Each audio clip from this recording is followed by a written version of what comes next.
In this video, we're going to talk about how to be more talkative when you are shy. Because honestly, it's kind of hard to create that genuine relationship at work or in different social events when you feel more quiet. So I want to share with you 4 tips that has personally helped me and have seen other people struggle with. The first one is about being afraid to make mistakes. The thing is, you can't really learn to be yourself if you're not allowed to make mistakes. And sometimes we might even make bigger mistakes like invading a country for oil resources. But the thing is, we all make mistakes and we should not let mistakes take control of who we are as a person. And even worse, magnify the effects of a mistake when it's actually not that big of a deal. And the thing is, when people are talking to you, they will not remember every small thing. Like just for instance, like for yourself, can you remember what you ate for lunch a week ago? No, right? Because as people I'm trying to avoid saying like empty-headed, because as people, we are smart. We are very smart people, but that's right, forgetful. Forgetful is a better word. So when you're going out there and you're trying to talk to someone, I want you to really try to remember that you will not Titanic the whole ship because you made one small mistake, because there's a good chance that people won't even notice it, and it's only you that's drawing so much attention to it. So you really want to learn to let go of this image of trying to be someone in front of other people so you can feel accepted, when in reality, in order to be yourself and have interesting things to talk about, it's really about having the opportunity to make mistakes, be funny, joke around, and be able to share your joy with other people.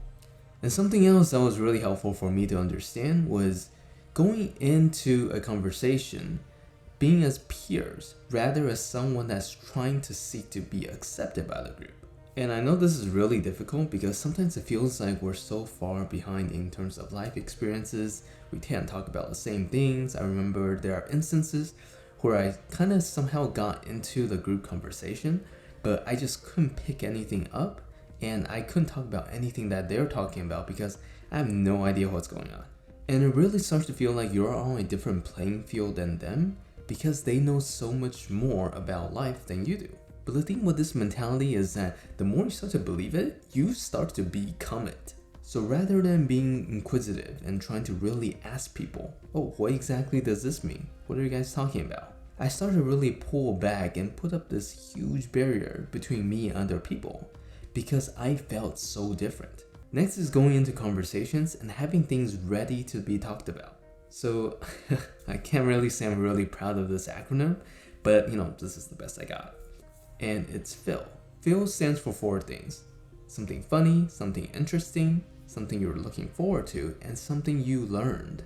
And if you look at these 4 different things, they can help you come up with things for you to talk about. So if you want to, do this exercise with me and reflect on what you did yesterday and come up with one thing for each of those categories. It doesn't have to be something that's big. For me, something funny that I really saw yesterday was on YouTube.